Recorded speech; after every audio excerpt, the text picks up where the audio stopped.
사람이 살아가는 세상은요, 싸우지 않고 산다라고 하는 것은 거의 불가능에 가까운 것 같습니다. 싸우지 않는다라고 하는 것은요, 너무 사이가 좋다든가 아니면 전혀 관심이 없을 때 싸우지 않을 수가 있습니다. 그렇다고 싸우는 것이 당연하다라고 하는 것은 아닙니다. 사람이 가지고 있는 죄성으로 인해서 이 사람이 살아가는 그 세상은, 가족은 끊임없이 다툼과 갈등이 일어납니다. 아마 다툼이 없고 갈등이 없는 곳은 우리가 나중에 가야 될 하나님이 계시는 그 하나님 나라, 천국만이 다툼이 없고 싸움이 없는 곳일 겁니다. 사람이 살아가면서 가장 많이 싸우는 대상이 누구일까요? 우리가 살아가면서 가장 많이 싸우는 사람은 가족일 겁니다. 그리고 나와 가까운 사람들, 어떻게 보면은 더 안 싸울 것 같은데도 불구하고 가장 가까이 있는 가족과 가까이 있는 사람들이 가장 많이 싸우는 것 같습니다. 제가 설교를 준비하면서 가족끼리 많이 싸우는 이유를 제가 이렇게 검색을 해봤어요. 그랬더니 인터넷에 이런 글이 올라와 있는 것을 보았습니다. 가족들끼리 많이 싸우는 이유는 가족이라고 하는 이 관계는 쉽게 안 깨질 것이기 때문에, 그리고 어차피 평생 동안 함께 해야 하는 사이라고 믿기 때문에 서로에게 공격하기도 하고 짜증을 쉽게 표출하기도 하고 상황을 더 좋게 만들려고 노력하지 않는다, 이런 글이 올라온 것을 보았습니다. 하지만 타인은 내가 자칫 잘못해서 말 한마디 잘못한다 듣거나 아니면 행동을 잘못하면 그 관계는 쉽게 깨어질 수 있기 때문에 사람들이 말도 조심하고 행동도 조심한다, 이런 글을 올라온 것을 보았습니다. 그 글처럼 가족이라고 하는 것은 쉽게 깨어지지 않기 때문에 타인보다 더 함부로 대하기도 하고 예의를 갖추지 않는 것 같습니다. 그러다 보니까요, 가족들도 이 감정이 점점 쌓이다가 나중에는 남들보다 더 멀어지는 그런 경우도 있습니다. 우리 부모님 세대에는 어머니들이 많이 참으셨잖아요. 그죠? 그리고 또 우리 자녀들은 어릴 때는 힘이 없으니까 참다가 이제 다 성장하고 이제 성인이 되면 부모 곁을 떠나는 그런 경우들도 있습니다. 요즘에도 보면 그래서 부부 사이에 많이 이혼도 하기도 하고 또 부모 자녀 사이가 깨지기도 하고 형제 사이가 원수처럼 지내는 그런 사람들도 많이 있습니다. 자, 그러면 가족들 사이에 어떻게 하면 싸우지 않고 화목하게 지낼 수 있을까 하는 것입니다. 어떻게 하면 부모는 자녀의 본이 되고 자녀는 부모를 공경하고 형제 자매는 서로 친하게 지낼 수 있을까 하는 것입니다. 저 개인적인 생각은요, 싸우지 않는 것도 중요하지만 다투고 난 이후에 화해를 잘하는 것이 더 중요하다고 생각을 합니다. 왜냐하면 앞에서 말씀드린 것처럼 사람이 살아가는 세상은 싸우게끔 되어 있습니다.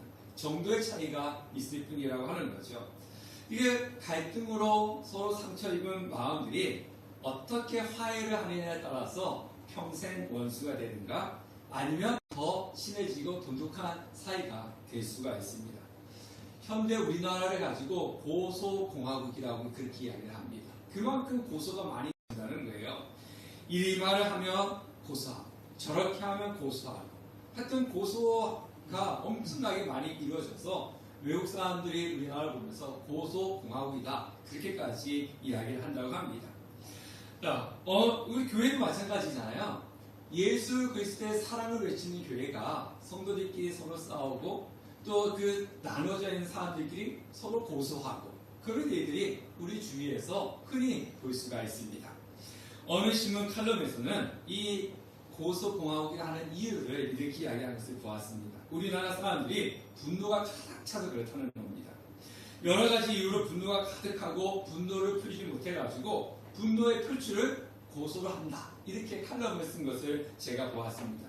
물론 그 말이 틀린 말도 아닐 거고 맞을 것입니다. 때로는요, 고소는 힘없고 연약한 자들이 자신의 힘으로 해결할 수 없기 때문에 법의 힘을 통해 갖고 해결하려고 하는 좋은 장치이기도 합니다. 자, 저는 개인적으로 이렇게 고소공화국이라고 불리는 이유를 이렇게 정의를 생각해 보았습니다. 화해를 못해서, 화해하는 능력이 떨어져서 이런 현상이 일어난다라고 생각을 합니다. 자, 우리 예전에 보면요, 저도 이렇게 예전에 어르신들, 동네 어르신들 보면 막 싸우잖아요. 막 싸우면은 오늘 싸웠어. 그 다음날 가보면요, 서로 술 한잔 하면서 화해를 다 해갖고 오셔요. 또 뭐 화해하려고 술 드시다가 또 그것이 싸움으로 번지기도 하지만 그래도 술 한잔 싹 하면서 괜찮아 괜찮아 이러면서 또 화해를 싹 하고 또 시간 지나면 또 싸우고 또 술 한잔 하면서 화해하고 그랬던 모습들을 제가 보았습니다. 그래서 웬만한 것은 경찰서나 법정에 가는 모습들을 제가 예전에는 많이 보지 못했습니다. 이제는 사람들이 개인주의가 되다 보니까 사람과 사람과 이야기하고 사람과 사람과 대면해서 문제를 풀고 화해하는 것을 잘 못합니다. 두렵기도 하고요. 그리고 거기에 에너지를 빼앗고 싶지 않기 때문에 그런 일들이 일어나는 것 같습니다. 자, 교회 주위에 아파트가 많은데요. 제가 이제 입주할 때 가면서 이제 전도지를 문 앞에 막 2번씩, 3번씩 뭐 마스크도 붙이고 막 전도용품도 막 붙이고 그랬습니다. 아마 제가 이 주위에 있는 아파트는요, 한 뭐 3번, 4번은 올라갔다 내려갔다 그랬을 겁니다. 그래서 제가 다리가 좀 붉어졌어요. 엘리베이터 안 타고 다녔기 때문에. 근데 어느 날 경찰서에서 전화가 왔어요. 여기 어디 경찰서인데요? 함께하는 교회 목사님이시죠? 이런 거예요. 네, 그랬더니 어디 아파트에 전도지 붙이셨죠? 네, 그랬더니 고소가 들어갔대요. 그러면서 그분이 교회에 다니시는지 안 다니는지 모르지만은 왜 붙이셨어요? 묻는 거예요. 그래서 제가 전도하려고 붙였습니다. 그랬더니 목사님 하시면 안 됩니다. 하시면 이거 경공죄로 처벌받습니다. 이번엔 제가 그냥 넘어갈 테니까 다시는 붙이지 마세요. 이렇게 이야기를 했습니다. 예전에 제가 부목사나 이렇게 했을 때요. 그때도 열심히 집집마다 다니면서 주거 붙이고 막 그랬습니다. 근데 그때는 어떤 일이 벌어졌냐면요. 교회로 항의 전화가 옵니다. 여기 어디 아파트인데요? 왜 주거를 붙였냐고. 빨리 와서 가져가라고. 그럼 저희가 어떻게 합니까? 알겠습니다 하고 교회에서 선물을 준비해서 다 갖다 주면서 죄송합니다 하고 선물을 주면요. 그분들이 그럽니다. 에이 뭐 그럴 수도 있죠. 그래 다음부터는 붙이지 마세요. 이렇게 하고 잘 끝납니다. 또 시간이 지나면요. 그분이 교회 와요. 그런 일들이 예전에 있었는데 요즘은 전도한다고 붙인다고 경찰서에 전화해가지고 경찰이 다시는 그러면 안 됩니다. 법적 조치 취합니다. 이런 세상이 되어버리고 말았습니다. 우리는 흔히 이런 말을 합니다. 사람은 끝마무리 잘해야 된다. 끝이 좋아야 된다. 그렇게 합니다. 왜냐하면 사람은 첫인상도 중요하지만 그 사람이 마지막 남긴 그 발자취 그것이 사람들 마음속에 더 오래 남기 때문에 그렇습니다. 자, 영화를 봐도요. 그 인기 있는 영화는 어때요? 영화 끝나고 난데 그 깊은 여운을 남기는 영화가 이 사람들 기억 속에 오래 남지 않습니까? 그러다 보니까 좋은 이미지를 남긴 사람은 그 사람이 그 이전에 어떤 좋지 않은 모습을 보였다 할지라도 좋은 사기로 남게 되지만 마지막에 나쁜 모습으로 떠난 사람과는 좋은 관계로 남기가 참 힘들고 어렵습니다. 싸우고 안 만나는 것과 화해를 하고 나서 안 만나는 것은 하늘과 땅 차이로 다른 것입니다. 그런데 싸우고 난 이후에 화해를 하지 않아도 시간이 해결해 주겠지라고 생각을 하는 경우가 있는데요. 그것은 그 착각입니다. 여러분 한번 생각해 보세요. 우리의 마음속에 앙금이 남았을 때 그 앙금이 시간이 지난다고 사라지든가요? 죽을 때까지 사라지지 않습니다. 네, 이거는 앙금이 남아있으면요. 절대로 그 사람은 죽을 때까지 그것을 떨쳐버릴 수가 없습니다. 그러니까 시간이 중요한 것이 아니라 그 사람과의 불편한 문제가 해결되었느냐 해결되었지 않았느냐 이것이 중요한 것입니다. 어제 제 친구가 춘천에서 개척을 해가지고 설립 예배를 드렸어요. 그래서 제가 다녀왔습니다. 설립 예배에 가서 그 개척했던 목사님하고 또 저하고 또 다른 한 분하고 제가 학교 다닐 때 아주 의형들처럼 친하게 지냈던 분이 계셨는데 그분이 오셔갖고 또 만났습니다. 근데 그 오래간만에 10년 만에 만났어요.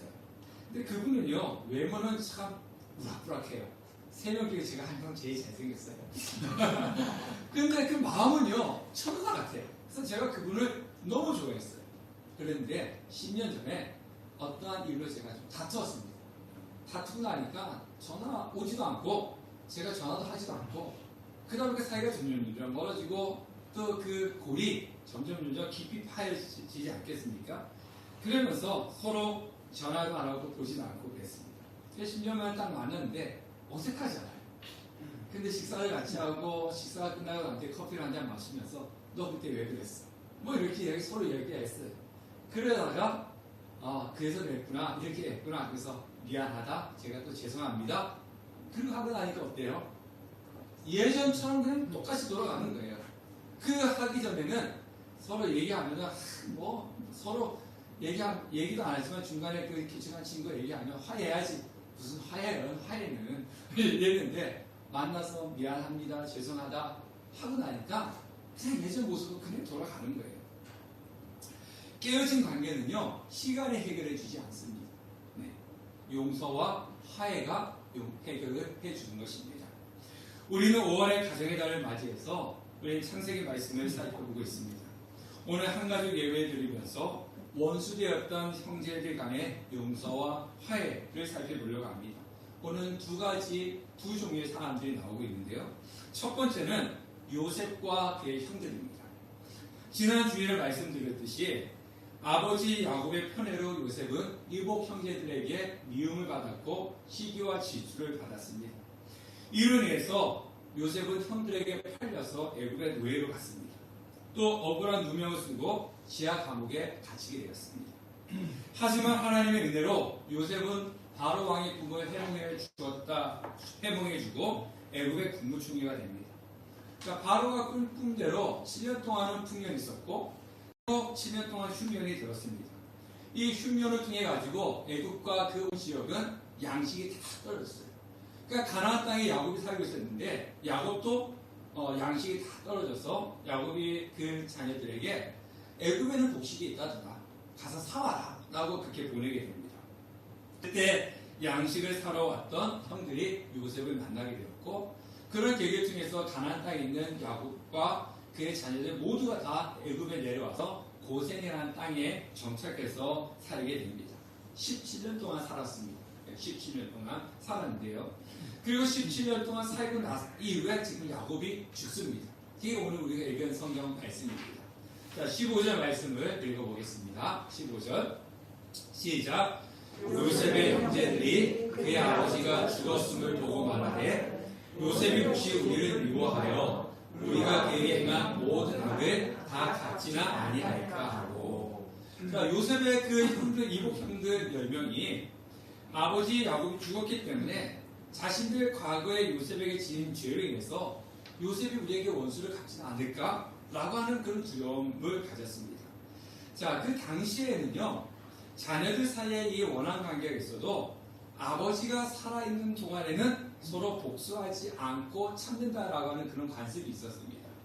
그러다가 아버지가 돌아가시면 장례가 끝나면 그때부터 무서운 복수가 시작되는 경우들이 있었습니다. 한 예로 요셉의 아버지 야곱이 있었습니다. 야곱이 형 에서를 속이고 그 아버지 이삭을 속여가지고 그 장자권을 뺏었지 않습니까? 그래서 그 장자권을 뺏긴 에서가 뭐라고 했어요? 아버지가 죽기만 해봐라. 넌 내가 죽여버린다. 그거지 않습니까? 그래서 아버지가 죽고 나면 에서가 기다리고 있었어요. 근데 그것을 알아챈 엄마가 이 야곱을 외삼촌 라반의 집에 보내지 않습니까? 도망을 간 거예요.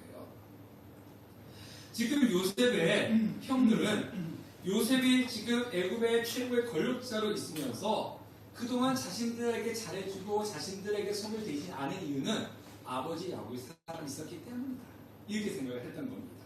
그런데 아버지가 죽었으니까 이제는 우리 요셉이 우리를 보복하고 죽일 수도 있다라는 그 생각에 이제 오늘 말씀에 사람들을 보내서 자신들의 죄를 용서받으려고 사람을 보냅니다. 자, 16절, 17절 읽어보겠습니다. 시작. 요셉에게 말을 전하여 이르되 당신의 아버지가 돌아가시기 전에 명령하여 이르시기를 너희는 이같이 요셉에게 이르라 내 형들이 내게 악을 행하였을지라도 이제 바라건대 그들의 허물과 죄를 용서하라 하셨나니 당신 아버지의 하나님의 종들인 우리 죄를 이제 용서하소서 하며 요셉이 그들이 그에게 하는 말을 들을 때에 물었더라. 이것은 무엇을 보여줍니까? 창세기 39장에서 그 요셉의 형들이 요셉을 이스마엘 상인에게 팔아버리고 오늘 창세기 50장에 이 아버지가 죽고 난 이후에 지금까지 시간이 40년이라는 시간이 지났어요. 40년 동안 요셉이 노예 생활도 하고 감옥에도 들어가고 애국 군부총리도 되고 어떤 그런 일들이 있었습니다. 그런데 이 형들이 40년이 지났음에도 불구하고 이들의 마음속에는 해결되지 않은 문제가 하나 있었다는 거죠. 그게 뭐냐면 요셉을 죽으라고 팔아버린 요셉에게 지은 그 죄, 그것이 항상 이 40년 동안 마음속에 자리를 잡고 있었습니다. 그리고 애굽에 내려와서 고센 땅이라고 하는 그 좋은 곳에 17년 동안 살았잖아요. 풍요로움을 누리며 살았어요. 그러니까 부족한 것이 없이 17년 동안 살았는데 풍요롭게 살았지만 이 마음속에 항상 걸리는 것이 있었다는 거죠. 그게 뭐냐면 자신들이 과거에 요셉을 팔아버린 그 죄가 마음속에 자리 잡고 있었습니다. 그러니까 40년 동안 애굽에 내려와서 17년 동안 늘 이 형들은 마음속에 두려움과 불안 속에 사로잡혀서 살았던 것입니다. 요셉이 그들에게 잘해주면 왜 나한테 잘해줄까? 무슨 의도가 있어서 잘해주는 거 아닐까? 이런 생각을 했을 거고요. 또 요셉이 말 한마디 좀 서운하게 하면 나한테 더 서운한 마음인가? 내가 더 잘못한 건가? 어쨌든 그런 마음으로 요셉의 행동 하나를 받아들였을 것입니다. 그러니까 그만큼 불안하게 살았던 거죠. 자, 이런 관계를 회복시켜준 것이 뭐냐면 형들이 자신의 잘못을 시인하는 거예요. 우리 죄를 용서해달라고. 그 자신의 잘못을 시인하고 용서해달라고 하는 그 시점부터 이 관계는 회복이 되기 시작을 한 것입니다. 자, 앞에서 말씀드린 것처럼 가족이기 때문에 가족들에게 함부로 말하고 함부로 대했던 그 잘못된 모습 우리는 그냥 대수롭지 않고 여길 때가 많이 있어요. 그렇지 않습니까?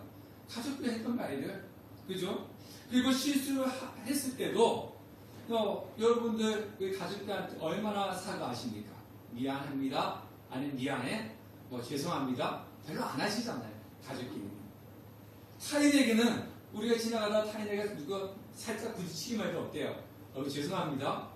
타인에게는 사과를 잘하잖아요. 그런데 가족에게는 아무렇지 않게 대합니다. 오히려 이야기하면 뭐라 그래요? 너 그런 것 같다 그래. 너무 예민한 거 아니야? 우리는 가족들한테는 그럽니다. 외부 사람들한테는 정중하게 죄송합니다. 사과를 잘하면서도 가족들한테는 미안하다. 이런 이야기죠. 안 합니다. 자, 요셉의 형들이 양식을 사러 애굽에 처음 내려왔을 때, 그때 요셉을 알았을 때, 내려와서 요셉을 알았을 때, 그때 요셉 보고 우리가 미안하다, 우리가 잘못했다, 우리 용서해달라 라고 용서를 비달하면 17년 동안 두려움과 불안 속에 살진 않았을 거예요. 근데 애굽에 내려와서 요셉을 만났음에도 불구하고 형들은 요셉한테 용서를 빌지 않았어요. 그래서 17년 동안 마음속에 아버지가 죽으면 우리 죽일지도 몰라. 그런 불안과 염려 속에서 살았던 것입니다. 가족일수록 자신의 실수를 인정하고 용서를 빌어야 되는 것입니다. 가족일수록. 그러면 가족은요, 그 사과를 받아주고 화해를 하면 더 깊은 사이가 되는 겁니다. 그것이 바로 가족입니다. 가족이 아닌 사람들은요, 내가 잘못했을 때 사과를 하면 무엇을 요구해요? 보상을 요구하잖아요. 그죠? 보상을 요구하면 너 나한테 잘못했으니까 돈으로 보상해, 다른 걸로 보상해. 가족이 아닌 사람들은 보상을 요구합니다. 근데 가족은요, 보상을 요구하지 않습니다. 뭐만 하면 돼요? 말 한마디면 되는 겁니다. 진정한 사과 한마디면은 다 끝나는 것입니다. 자, 우리 또 다른 이야기를 살펴보겠습니다. 그거는 창세기 33장에 야곱과 형 에서가 만나서 화해하는 장면이 나옵니다. 자, 야곱은 형 에서의 축복을 빼앗고 외삼촌 나반의 집으로 도망을 갑니다. 20년의 시간이 지났어요. 20년 동안 삼촌 집에 있으면서 야곱에게는 항상 마음속 깊은 곳에서 해결하지 못한 것이 있었습니다. 늘 그의 마음을 불안하게 만든 것이 있었습니다. 그것은 형 에서에게 지은 죄입니다. 형을 빼앗았지 않습니까? 자, 20년이라는 시간이 지나서 가나안으로 돌아올 때 야곱이 가장 두려워했던 것은 뭐냐면은 자신이 지은 죄에 의해서 형으로부터 보복을 당하지 않을까. 이것이 가장 큰 두려움이었어요.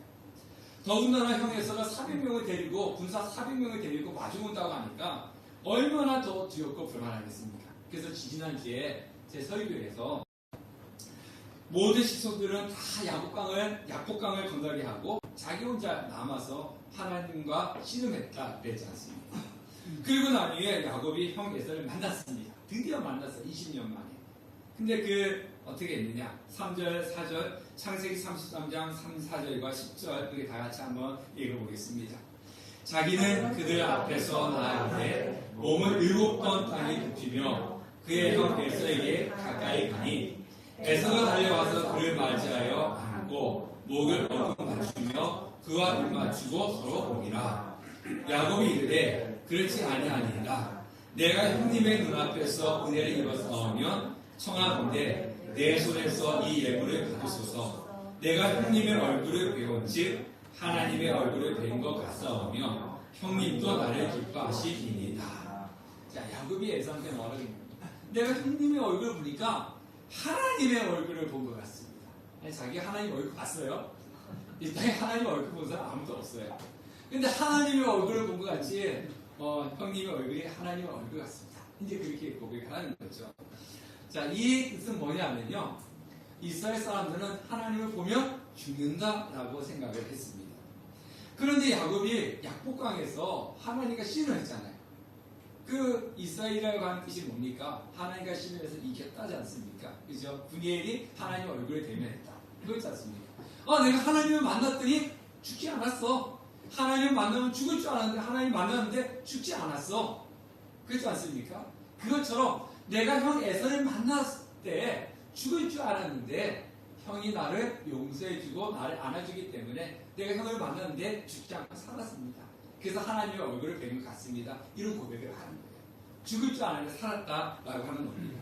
그러니까 이 말 속에는요, 기쁨의 이야기일 수도 있고 감사의 이야기일 수도 있고 아부의 말일 수도 있는 겁니다. 저는 이 야곱의 고백 속에서 야곱이 형 에서에 대한 그런 감사와 그런 칭찬의 의미가 있구나라고 발견했습니다. 가족끼리는요, 감사와 칭찬이 인색합니다. 인색하죠. 가족끼리 무엇을 해주면은 어떻게 생각하죠? 당연한 걸 생각하잖아요. 제가 여러분들한테 밥 한 끼 사준 거하고, 엄마가, 부모가 여러분들 밥 한 끼 사준 거하고, 아니면 자녀가 여러분들 밥 한 끼 사준 거하고는 다르죠. 제가 여러분 밥 한 끼 사주면 어때요? 아유, 목사님 감사합니다. 뭐 그러지만은, 누가 가족이 밥 사주면, 잘 먹었어? 이렇게 나는 거지 않습니까? 가족끼리는 감사, 그 칭찬이 인색합니다. 무엇을 해주면 당연한 것을 생각하지 말고, 그리고 감사하셔야 되는 겁니다. 사소한 것 하나하나에 감사하고, 그리고 흠집을 내지 말고 칭찬을 해줘야 되는 겁니다. 내 곁에 있어줘서 감사하고, 나와 함께 해주어서 감사하고, 이건 이래서 칭찬하고, 저건 저래서 잘했다라고 칭찬을 해줘야 되는 겁니다. 사람이 가지고 있는 나쁜 습성 중에 하나가 뭐냐면요, 10개 중에 9개를 잘하면 9개를 잘한 것을 보는 것이 아니라 1개 못한 거 그걸 보는 거죠. 그래서 그것 때문에 못했니, 아프니 그런 이야기 아닙니다. 잘한 거 9개를 보는 게 아니라 잘못한 거 하나만 보고 그걸 가지고 계속 나무라고 계속 책망을 하는 것이 사람이 갖고 있는 죄성 중에 하나입니다.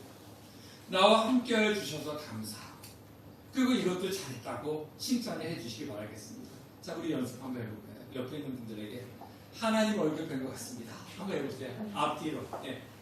양쪽 예, 앞뒤로. 예. 하나님 얼굴 뵌 것 같습니다. 예. 집에 가서도 하지 말고 꼭 한번 해보시길 바라겠습니다. 자, 그리고 오늘 우리는요, 이 자리에서 이 예배 드리는 것은 영적 가족이기 때문에 그렇습니다. 그냥 주일에 교회 와서 얼굴 한번 본다, 이렇게 생각하면 안 됩니다. 그냥 우리는 주일에 얼굴 한번 보는 사이가 아니에요. 우리는 영적인 가족입니다. 하나님을 섬기며 함께하는 교회를 섬기는 영적인 가족입니다. 그렇기 때문에 우리는 서로 감사하고 서로 칭찬해 줘야 됩니다. 자, 우리 다시 한번 함께해 주셔서 감사합니다. 빨리 한번 인사해 주세요. 함께해 주셔서 감사합니다. 네, 함께 예배 드릴 수 있고 함께 할 수 있는 것, 이것이 바로 감사의 조건이죠. 그리고 이것이 작은 천국입니다. 교회는요, 천국의 보현입니다. 네. 그래서 세상 사람들이 우리를 보면서 뭘 믿게 되냐면, 예수 믿는 사람들이 있는 저 교회는 천국 같다. 이렇게 세상 사람들이 느끼게 만들어야 돼요. 그런데 세상 사람들이 교회를 보면서 저기는 천국이 아니고 지옥 같아, 이러면 그 교회는 안 되는 거예요. 사람이 많고 적고가 중요한 것이 아니에요. 정말 여기가 천국 같구나 라고 느껴질 수 있는 곳이 바로 교회가 되어야 된다는 것입니다. 자, 마지막으로 우리는 여기서 하나님의 사랑을 발휘할 수 있습니다. 우리는 죄로 인해서 하나님 관계가 깨어진 사람들 아닙니까? 로마서 5장 10절에 보면은 우리는 하나님과 원수된 존재라고 그렇게 이야기하고 있습니다. 이 원수된 존재, 깨어진 관계가 뭐냐? 바로 우리 죄를 회개하는 겁니다. 그 형들이 요셉 앞에 와서 우리 죄를 용서해달라고 얘기했던 것처럼 우리가 지은 죄를 하나님 앞에 회개하는 겁니다. 그러면 하나님은 우리의 죄를 예수 그리스도의 보혈의 피로 용서해 주시는 것입니다. 그래서 우리는 하나님 관계가 되는 거고, 그리고 우리는 하나님과 영원히 함께 할 수 있는 것입니다. 자, 에베소서 2장 말씀을 마지막으로 읽고 마치도록 하겠습니다. 다 같이 읽어보겠습니다. 시작. 이제는 전에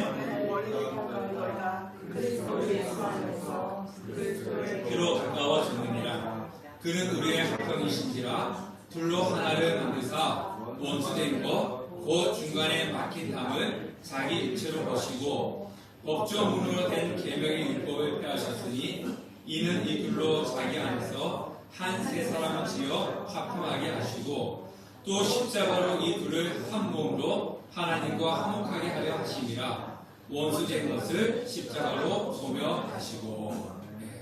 사랑하는 성도 여러분, 우리 한가족 예배를 맞이해서 여러분들 가족 간에 막혀있는 담을 허물어 버리시기 바라겠습니다. 회복하셔야 되는 겁니다. 잘못한 것이 있으면 사과하고, 그리고 늘 감사하고, 그리고 칭찬하고, 그래서 여러분들 관계가, 가족과의 관계가 더 돈독해지길 바라겠습니다. 그리고 성도님들 가운데서도 더 우리는 작은 천국 같은 내 곁에 있어 주님을 감사하고 함께 예배 드릴 수 있음에 감사하며 서로 칭찬하는 그런 영적인 가족이 되길 바라겠습니다. 또한 마지막으로 죄로 원수되었던 우리를 예수 그리스도의 피로 하나님과 화목케 하신 은혜에 감사하며 그 은혜에 감격하며 주의 길을 쫓아가는 우리 성도 되시기를 주님의 이름으로 축원합니다.